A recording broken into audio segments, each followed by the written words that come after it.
प्यारे बच्चों, कोडरमा जिला प्रशासन द्वारा हिंदी इलेक्टिव का मॉडल प्रश्न पत्र जारी किया गया था, जिसमें से हम लोगों ने सेट 1 और सेट 2 को कंप्लीट कर लिया है। इस वीडियो में हम लोग सेट 3 के ऑब्जेक्टिव प्रश्नों को देखेंगे। देर न करते हुए आपसे रिक्वेस्ट है कि अपने चैनल DRGP 82 पर नए हैं तो चैनल को जरूर सब्सक्राइब कर ले और हिंदी इलेक्टिव के बच्चों तक यह वीडियो जरूर शेयर करें। तो चलिए हम लोग आज कुछ नया सीखते हैं। प्रोजेक्ट रेल 2.0 मॉडल प्रश्न पत्र 3 हिंदी ऐच्छिक, जिसमें से आप लोग अपठित बोध में निम्नलिखित गद्यांश को ध्यानपूर्वक पढ़कर प्रश्न संख्या 1 से 4 के लिए सही विकल्प का चयन कीजिए। इस गद्यांश को आप लोग पढ़ लीजिएगा और इसी से संबंधित नीचे क्वेश्चन है, उसका आंसर आपको देना है। तो डायरेक्ट हम लोग क्वेश्चन पे चलते हैं। विवेकहीन प्राणी कौन है? तो यहाँ देखिए आपका साफ लिखा हुआ है कि केवल इतना कि मनुष्य के भीतर विवेक है और पशु विवेकहीन है। तो पशु क्या है? विवेकहीन है। तो विवेकहीन कौन हो गया? यहाँ पशु हो गया। तो पहला का आपका हो जाएगा क। दूसरा क्वेश्चन है, मानवता का बोध कराने वाले की जननी कौन है? तो वो है विवेकशीलता।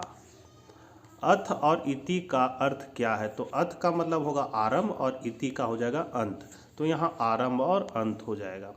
उपयुक्त गद्यांश का उपयुक्त शीर्षक हो सकता है, तो इसका हो जाएगा विवेक। फिर है, निम्नलिखित काव्यांश को ध्यानपूर्वक पढ़कर प्रश्न संख्या 5 से 8 तक के सही विकल्प का चयन करें। तो इसको आप लोग पढ़ लीजिएगा। सीधे हम लोग इसका क्वेश्चन पे चलते हैं। गौमुखी गंगा कहकर किसे इंगित किया गया है? तो यहाँ कैकेयी को इंगित किया गया है। अब लौट चलो तुम घर को में किसी घर लौट मतलब किसे यहाँ हो जाएगा, किसे घर लौटने के लिए कहा जा रहा है? तो राम को।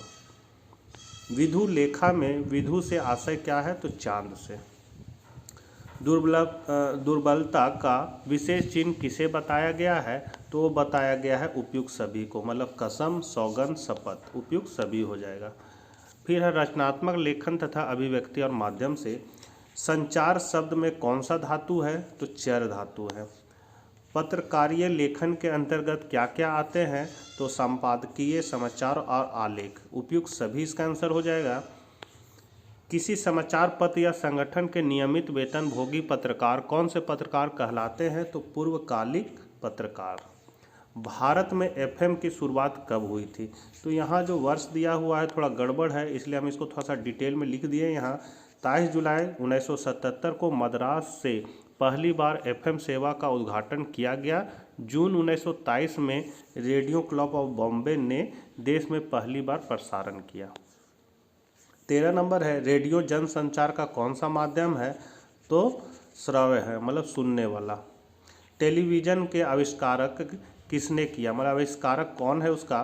तो JL बेयर्स है। आज़ादी पूर्व प्रकाशित होने वाली पत्रिका कौन है? तो प्रजा हितैषी। ऐसे सबसे पहले आपका उदयन मार्तंड पंडित जुगल किशोर शुक्ल ने 30 मई 1826 को इसे कलकत्ता से एक साप्ताहिक समाचार पत्र के रूप में आरंभ किया था। भारत में प्रकाशित होने वाला पहला अखबार किस भाषा में छपा था? तो वो छपा था आपका अंग्रेजी में। यहाँ इसका थोड़ा सा डिटेल दे दिए। भारत में पहला समाचार पत्र लिखने का श्रेय जेम्स ऑगस्ट हिक्सी को है, जिन्होंने 1780 में द बंगाल गैजेट अथवा द कलकत्ता जनरल एडवर्टाइजर नाम का समाचार पत्र को प्रकाशित किया है। हिकी का बंगाल गजट भारतीय उपमहाद्वीप पर प्रकाशित होने वाला पहला अंग्रेजी भाषा का समाचार पत्र था। इसकी स्थापना 1779 में आयरिश मैन जेम्स ऑगस्टस हिक्सी द्वारा उस समय ब्रिटिश भारत की राजधानी कलकत्ता में की गई थी। 17 है, कविता में लय एवं ताल का क्या योगदान है? तो गयता आती है, संगीतबद्धता आती है और आनंददायी होती है, उपयुक्त सभी हो जाएगा। नाटक कौन काव्य है? तो ये दृश्य काव्य है। आपका पाठ्य पुस्तक से संबंधित क्वेश्चन है, निम्नलिखित काव्यांश को ध्यानपूर्वक पढ़कर 19 से 22 के सही विकल्प का चयन करें। तो ये आपके किताब से है। उपरोक्त पंक्तियों के कवि कौन है? तो अज्ञेय हैं। दीप किसका प्रतीक है? तो व्यक्ति का है। समाज के साथ अंतरंग संबंध स्थापित होने पर मनुष्य शक्ति संपन्न बनेगा। जीवन कामधेनु में कौन सा अलंकार है? तो रूपक अलंकार है। बनारस शीर्षक कविता में दशामेश घाट पर पड़े अंतिम पत्थर की स्थिति है, तो क्या हो गया है? मुलायम हो गया है। स्कंदगुप्त कौन था? तो गुप्त वंश का सम्राट था। विद्यापति की पदावली किस भाषा में रचित है? तो मैथिली में। 12 मासा किस प्रबंध काव्य का अंश है? तो वो हो जाएगा पद्मावत। ढाक के जंगल का अर्थ है तो पलाश का जंगल। फिर है निम्नलिखित गद्यांश को ध्यानपूर्वक पढ़कर प्रश्न संख्या 28 से 31 तक के सही विकल्प का चयन करें। तो इसको पढ़ लीजिएगा, सीधे इसका क्वेश्चन में आते हैं। 28 नंबर क्वेश्चन है, उपरोक्त गद्यांश किस पाठ से लिया गया है? तो ढेले चुन लो से। ढेले चुन लो शीर्षक पाठ के लेखक है तो चंद्रधर शर्मा गुलेरी। ढेले चुनकर क्या किया जाता है? तो विवाह। ढेले चुनना था तो ये परंपरा था, मतलब सदियों से चला आ रहा था ढेले चुनने का प्रथा। संवदिया की रचना है? तो फणीश्वर नाथ रेणु की। प्रेमधन जी किसे भाषा मानते थे? तो इनमें से कोई नहीं हो जाएगा। संवदिया का क्या कार्य होता है? तो लोगों के संदेश को ले जाना। हरगोविंद ने बहुरिया को कहाँ की लक्ष्मी बताया है? तो गांव की। सिंगरौली का नाम किस पर्वतमाला से निकला है? तो सिंगरावली से। दूसरा देवदास कहानी की नायिका कौन है? तो पारो। कूटज के रचनाकार है हजारी प्रसाद द्विवेदी।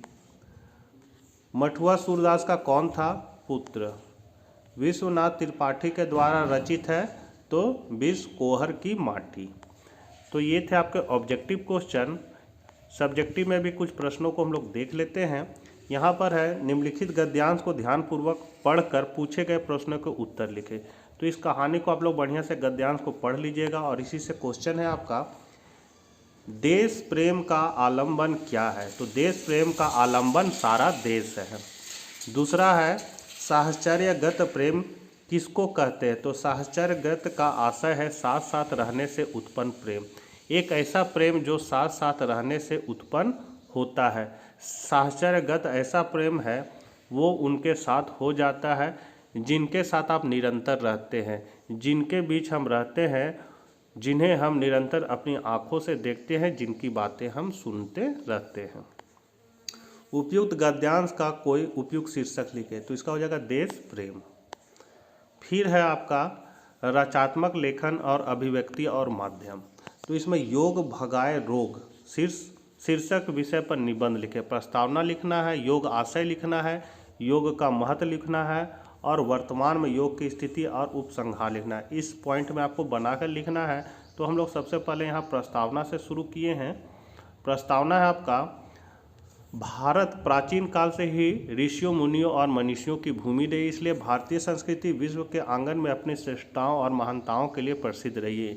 इसके मूल में सभी सुखी रहे की भावना ही निहित थी। इस कारण हमारे ऋषियों मुनियों और मनीषियों ने मानव जीवन को सुखी बनाने के लिए अनेक उपाय किए हैं। इन उपायों में से एक उपाय है योग।